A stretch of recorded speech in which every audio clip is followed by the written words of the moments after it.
मरेपछि मान्छेलाई गीतहरू गाउँदै वचन सुनाएर उहाँलाई वैकुण्ठमा पुर्याउँछन्, ठेलेर लान्छन् भनेर यो सोच्नु हुँदैन।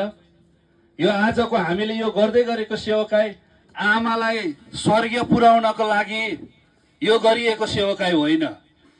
त्यो स्वर्गीय राज्यमा जानको लागि त मान्छे जिउँदो हुँदा नै अघिबाटै सबै कुराहरू त्यो स्वर्ग जानको लागि आफैले गरेको हुनु पर्दछ। यहाँ अरूले गरिदिएर, अरूले क्रियाहरू गरिदिएर, अरूले धेरै प्रकारका कुराहरू गरिदिएर यहाँ आमालाई अथवा मृतक मान्छेलाई हामी स्वर्गमा पुर्याउन सक्दैनौँ। यो चाहिँ मान्छेले आफै अघिबाटै जिउँदो हुँदा नै यसको लागि आफ्नो बन्दोबस्त टुङ्गो मिलाएको हुनु पर्दछ, जो चाहिँ प्रभु येशू मसीहमा राखिएका कुराहरू पाउनु पर्दछ। यसकारण आज हामी यहाँ भेला भएर चाहिँ आमालाई ठेलठाल पारेर स्वर्ग पुर्याउँ भनेर हामी आएको होइनौँ, तर आमाले आफ्नो अघि नै सुनिहाल्नु भयो, जीवनकालमा नै प्रभु येशू मसीहलाई प्राप्त गरेर उहाँले त्यो अनन्तको राज्यमा सधैँभरि आनन्द, खुसी, शान्तिको लागि रहनको लागि उहाँले अघि नै बन्दोबस्त गरिसक्नु भएको छ।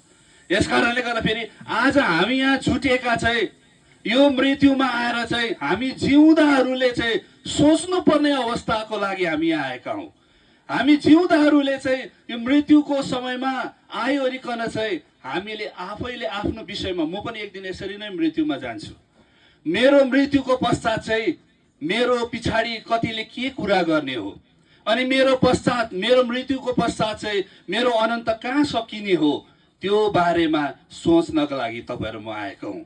हामीले एकमुठी माटो हाल्न अगाडि तपाईँ र मैले यो कुरोलाई थाहा गर्नुपर्छ, मेरो पनि अन्त यस्तै हुन्छ, अनि मेरो चाहिँ के हालत हुन्छ, अनि मेरो चाहिँ भविष्य के हो भनेर चाहिँ त्यो कुरो हामीले के गर्नुपर्छ, याद गर्नुपर्छ। उपदेशको किताब 7 अध्यायले यो कुरो यहाँ परमेश्वरको वचनले यहाँ बताएको छ। दया गरिकन उपदेशको किताब 7 अध्याय अनि यसको 2 पदलाई मात्र पढिदिनुहोस् त दया गरिकन। भोजको घरमा जानुभन्दा शोकको घरमा जानु असल हो, किनभने सबै मानिसहरूको अन्त यही हो। किनभने सबै मान्छेहरूको अन्त यही हो। अनि जीवित मानिसले यो कुरा आफ्नो हृदयमा राख्नेछ। जिउँदो मान्छेहरूले चाहिँ यो कुरोलाई थाहा गर्नुपर्छ कि सबै मान्छेको अन्त चाहिँ यस्तै हुन्छ, हामी एक दिन यसरी नै मृत्युमा जानुपर्छ भन्ने कुरो चाहिँ आज हामीले थाहा गर्नको लागि तपाईँ र म यहाँ भेला भएका हौँ।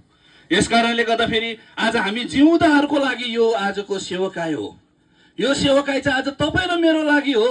उहाँ आमाले त आफ्नो सब कुरो बन्दोबस्त गरेर उहाँ अनन्तको परमेश्वरको राज्यमा, अथवा हामीले वैकुण्ठ भन्छौँ, उहाँ स्वर्गमा गइसक्नु भएको छ। तर हामी जिउँदाहरूले चाहिँ यो मृत्युको क्षणमा आएर आफ्नो सम्बन्धमा यो याद गर्नुपर्ने हो, मेरो पनि अन्त यही हो।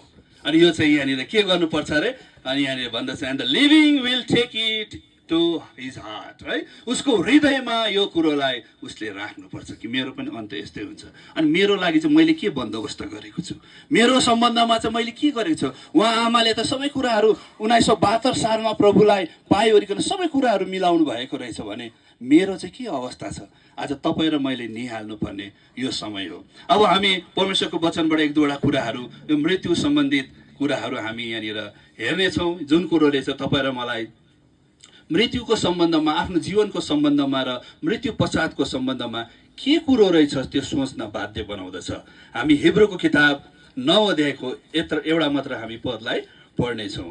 हिब्रू 9 अध्यायको 27 पदलाई हामी मिलिकन पढ्नेछौँ। हामी सबैजनाले, हामी यो बाइबल हुनेहरूले हामी यो 9 अध्याय हिब्रूको किताब